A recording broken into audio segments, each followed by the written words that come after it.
Bonjour à tous, donc aujourd'hui on va essayer de voir comment fonctionne cette fameuse enceinte amplifiée. Alors ici on a l'alimentation générale du système. Ici donc on a le circuit intégré de commande de la partie puissance, donc ici qui est des transistors IGBT qui sont montés donc en demi-pont ou en push-pull. Ici on a donc sa partie driver pour commander les grilles, car ça fonctionne un peu comme des MOS qui seraient accompagnés de transistors bipolaires et représentés comme tels. Donc ici c'est la partie driver shifter, c'est-à-dire comme on a une partie dont la source est reliée au point milieu, il faut donc pour cela élever la tension pour accompagner la bonne tension de grille. Voilà donc cette partie-là. Cette partie donc est synchronisée ici par la fréquence d'horloge générale qu'on verra après.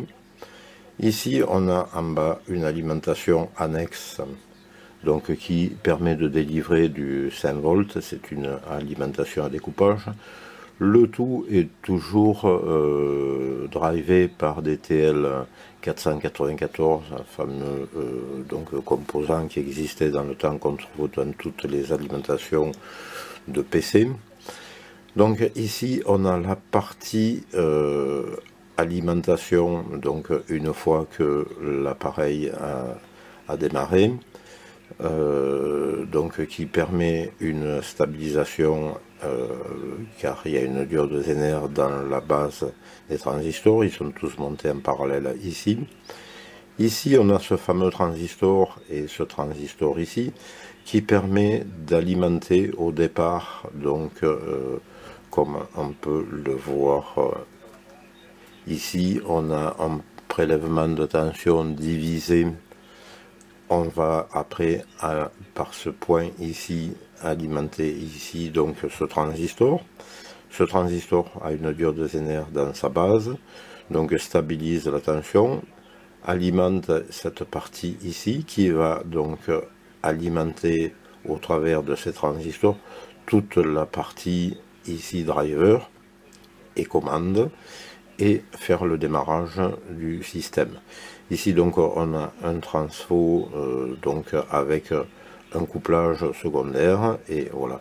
Donc après une fois que le système a démarré, ici donc la tension va monter puisqu'elle ne peut pas revenir par la diode ici de redressement, va monter, va faire reconduire ce transistor qui va bloquer ce transistor et interrompre l'alimentation qui vient de la partie d'ici. Donc derrière on a notre pont redresseur donc avec des diodes rapides et ici on a en annexe un régulateur 79 15 volts 78 pardon 15 volts positif et ici le 79 15 pour la partie négative. Ensuite donc on a ici un régulateur plus 5 volts qui est fait à partir du 15 et on ressort le 5 volts et ici un 79,05 pardon qui va être commandé lui par le moins 15 et donc à nous alimenter pour la partie moins 15 volts. Ensuite donc ici on a une alimentation annexe qui est une alimentation négative qui est donc toujours avec ces fameux TL494 piloté toujours et synchronisé par la fréquence d'horloge et on a ici une référence, donc la référence du TL494 est toujours de 5 volts qui passe par ce diviseur qui va nous fournir une tension de 3 volts 1 pour référencer ici. Et donc après sur le comparateur ici, on va prélever la tension de sortie à l'aide de ce pont diviseur. Donc le problème ici qui s'est posé souvent, c'est que la tension est trop importante en sortie et fait chauffer les transistors de puissance MOS. Donc ce que j'ai fait moi, ici on a une résistance 12 kg, je l'ai passé à 9 kg pour abaisser 9 kg pour abaisser la tension de 9 volts, et là on n'a plus de problème de chauffe. Ensuite on va passer maintenant, après avoir vu ça, à la partie donc puissance. Alors voici ici l'horloge. Donc on part ici d'un quartz. On a ici notre quartz qui est un quartz donc à 4 mégas. On passe ici par un premier diviseur bascule D. Un deuxième diviseur, donc on divise successivement la fréquence pour ressortir ici une fréquence qui est de 500 kHz, ici 250 kHz parce qu'encore on divise successivement, et ici 125 kHz pour commander donc tout ce qui concerne l'ampli et les parties alimentation annexe et compagnie. Voilà donc pour l'horloge. Après on passe à la partie puissance. Donc la partie puissance, ici on a un ampli en pont, donc avec son filtre de sortie, avec une toroïde bobinée, donc un différentiel pour éliminer la partie HF à 500 kHz qui viennent d'ici. Donc on a ici des transistors pour commander les grilles des MOSFET. Ici ce sont des MOSFET. Alors ici on est en direct pour driver celui-là.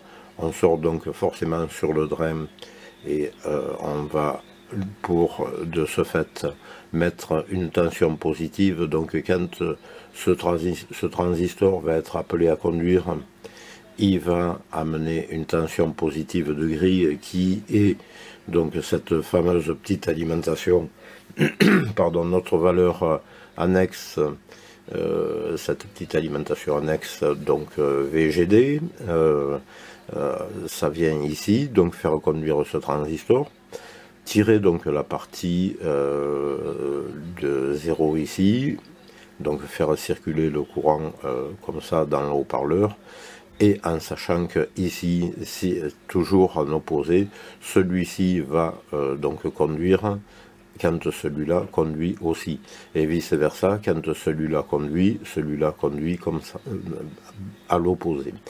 Donc ici on est bien dans le cas où on double la tension de sortie par rapport à un ampli qui aurait que cette partie là, sans compter la partie ici en pont. Donc ici c'est commandé par ce circuit de mise en forme et qui est aussi un peu trigger pour donner un aspect meilleur pour une commande de grille. C'est justement étudié, ces circuits intégrés sont étudiés pour ça.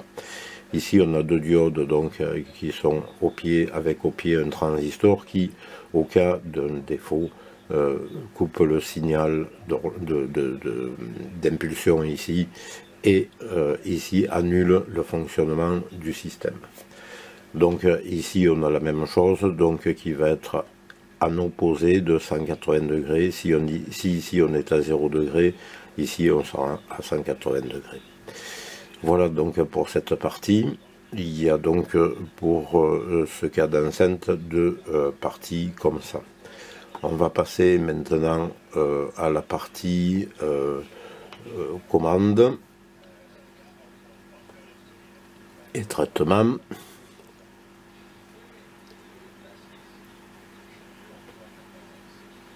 Ce n'est pas ça. Donc voici la partie modulateur, appelée modulateur, et qui se nomme comme ça.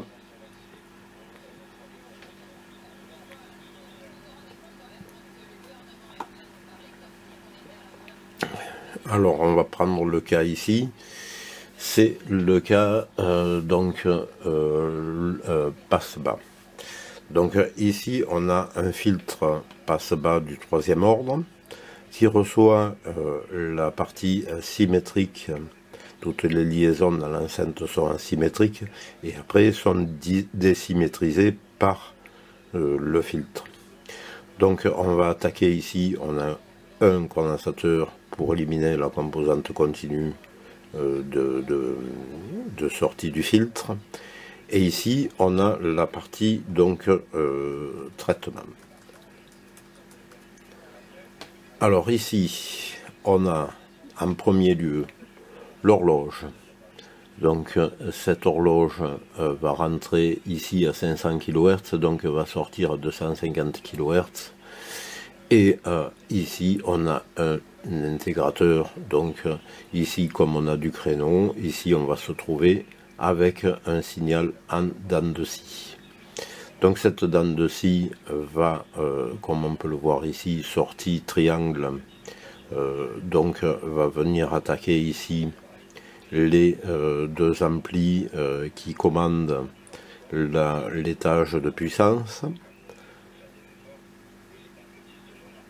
Et ici, on peut voir une chose, c'est que on a donc les deux signaux qui rentrent bien ici, mais ici, on a un inverseur qui va faire l'opposition de phase pour le signal qui va rentrer pardon, en analogique et drivé. Donc ici on est en phase, on drive en phase, mais celui-ci est inverseur. On drive en phase et après en sortie on a encore un inverseur, donc ici et là on se retrouve bien en phase. Alors ici par contre pour la partie du bas, on rentre sur cet inverseur. Donc ici le signal est opposé en opposition de 180 degrés, va rentrer ici donc et sortir ici en opposition de phase et va de nouveau être inversé par ce fameux transistor. Donc voilà ici la partie driver qui va commander l'ampli en pont. Alors ici on peut remarquer qu'on a ce circuit intégré, cet ampli hop, qui reçoit les deux tensions des deux sorties pour aligner donc notre triangle, notre valeur triangulaire au centre pour obtenir un 0 par rapport à la masse. S'il y a un décalage, donc les deux vont s'en suivre et suivront en même temps l'un et l'autre, de façon à ce qu'il y ait un décalage permanent sur les deux canaux. Donc pour éviter une tension d'offset dans le haut-parleur. Alors après, on a, comme on peut voir ici, la partie dynamique, c'est-à-dire la contre-réaction dynamique. Ça c'était pour la contre-réaction statique.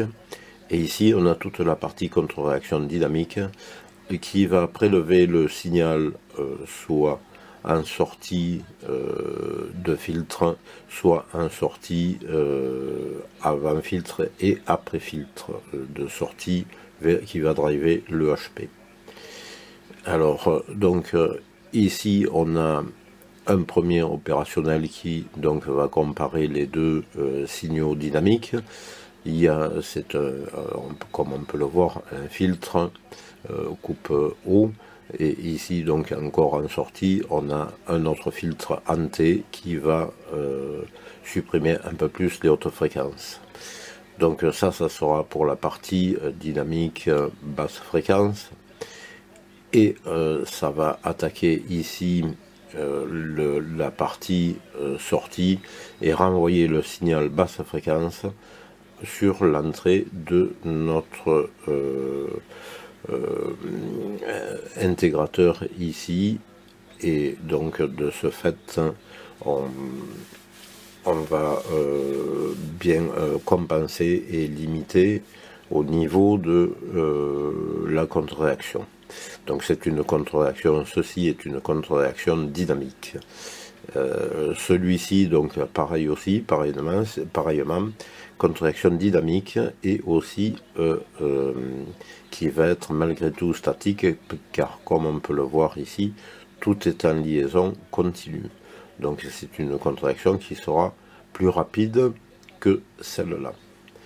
Donc celle-là permettra de corriger les hautes fréquences et cette partie-là permettra de corriger les fréquences plus basses, donc beaucoup plus rapides pour éviter des distorsions dans la bobine du filtre de sortie audio qui va driver les haut-parleurs. Voilà donc que dire d'autre pour cette partie-là. Après donc on a la partie, donc on a à l'identique pour certaines enceintes 3 systèmes identiques avec des filtres différents. Donc passe bas, passe bande et passe haut. Donc passe bas, ici encore passe bas, mais ce sont des filtres qui ne sont pas ajustés à la même valeur. Donc pour après tout ça, il y a avant tout ça, donc il y a une partie qui est la partie entrée. Donc la partie entrée, comme on peut le voir ici, est un système tout simple avec circuit intégré, donc pour driver le signal d'entrée, l'amplifier. Et ici, donc comme on peut voir, on a une partie limiteur pour écréter, enfin éviter de la saturation de l'ampli. Après on a donc toute cette partie qui vient du DSP et qui va attaquer les divers étages, comme on peut le voir, donc pour les basses, médiums et aigus. Après donc on a ici la partie donc conversion digitale analogique ou vice versa. Après on a encore de nouveau la partie ici donc microprocesseur, donc qui lui va gérer tout le DSP, qui a en mémoire donc son programme qui peut être modifié via ici la prise donc pour modifier le micro logiciel à l'intérieur. Et ici donc on a le circuit d'horloge qui gère, qui fait fonctionner le micro, enfin processeur microprocesseur on peut dire. Et ici donc on a le final, le circuit DSP qui gère donc le traitement audio pour éviter d'attaquer trop fort les haut-parleurs. Donc il va fonctionner en limiteur et agir uniquement sur le niveau de tension pour driver les haut-parleurs pour éviter de les brûler. Car comme on a pu voir, les trois amplis sont identiques, ce sont des amplis en pont, les tensions sont identiques, donc il faut forcément limiter les tensions pour driver les haut-parleurs, sinon comme on a des haut-parleurs qui ont une puissance de 200 watts, si on y met 250 watts dessus, ça ne le fera pas, il risquerait de griller. Donc tout ça gère ce DSP est là pour gérer ces problèmes et pallier, disons, à ces problèmes-là. Voilà, donc on a. Donc voici ce qu'on peut observer à l'oscilloscope en regardant sur les drains des transistors. Pardon. Donc ici on peut se rendre compte qu'on a un créneau qui est parfait, qui a une amplitude donc de 40 volts passés, crête. Donc sur tous les drains on a la même chose, puisqu'on sort sur les drains. on commande sur la grille et la source est reliée à la tension positive et négative selon si c'est canal P ou canal N. Donc si j'envoie la modulation, on voit que le rapport cyclique varie au rythme de la fréquence qu'on envoie. On monte jusqu'à dépasser largement la valeur et après on peut observer une chose, si je monte, je continue à monter mon signal d'entrée et rien ne se passe, on voit une réaction, donc cette réaction est une réaction de compensation du DSP, donc le Digital Signal Processing, donc le système de régulation de tension de sortie se fait par le DSP. Donc on peut voir que si ici la réaction est très bonne quand je fais varier comme ça, et après on arrive à un seuil ici où je continue à monter mais rien ne se passe. Donc le DSP régule de façon à ne jamais dépasser un certain seuil et arriver à l'écrêtage du signal et envoyer trop de tension dans les haut-parleurs pour éviter de les griller. Donc voilà, si je change, je passe sur le transistor d'à côté. Donc on a la même chose, le rythme est le même. Ici, pareil sur le canal différent. Voilà, si je monte le signal, je n'écrète plus et rien ne se passe donc en écrêtage. Maintenant, si je prends entre les deux transistors, donc je monte mon signal, on voit donc ici on est en opposition de phase, je vais baisser ma fréquence ici et là on peut observer la tension de sortie.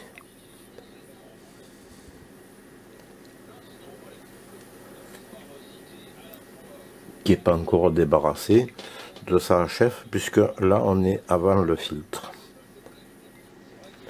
Alors après le filtre, donc on a notre signal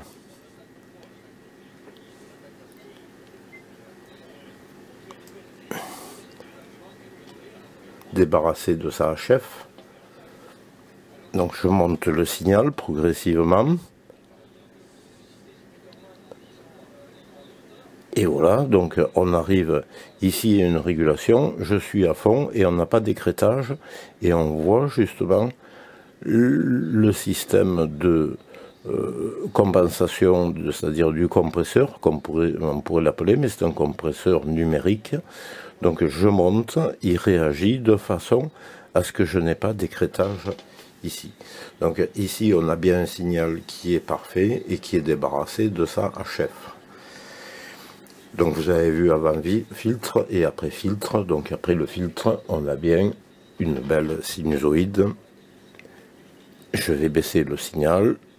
Vous voyez donc le temps de réaction du compresseur numérique. Là après, on travaille hors compresseur. Je vais monter ici la sensibilité et on peut voir quand même malgré tout qu'on a notre horloge de découpe qui se promène dessus.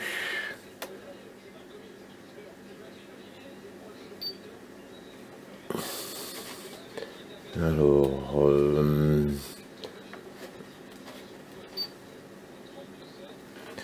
voilà, donc ici le signal de découpe qui est, si je baisse un peu plus le signal d'entrée, je vais monter un peu plus.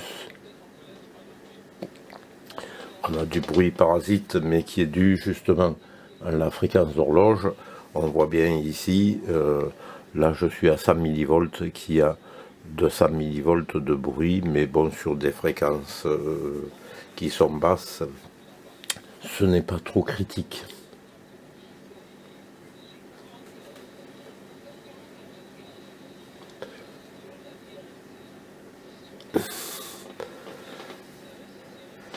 Voilà, donc ici la plaque vue de derrière, donc tous les transistors et diodes de redressement. Donc ici canal aigu, donc les transistors sont 35 degrés, alors qu'auparavant on ne pouvait pas y tenir le doigt dessus et on obtenait donc un mauvais rendement. Là ici donc c'est pareil, ce système, cette partie est en fonctionnement, c'est pas chaud. Ici ce qui chauffe le plus c'est la partie régulateur. La partie diode est froide et la partie donc ici je n'y mets pas les doigts parce qu'il y a 300 volts, ça fait mal. Voilà donc pour la petite explication que je voulais vous préciser. Alors cette alimentation annexe, comme je vous ai dit,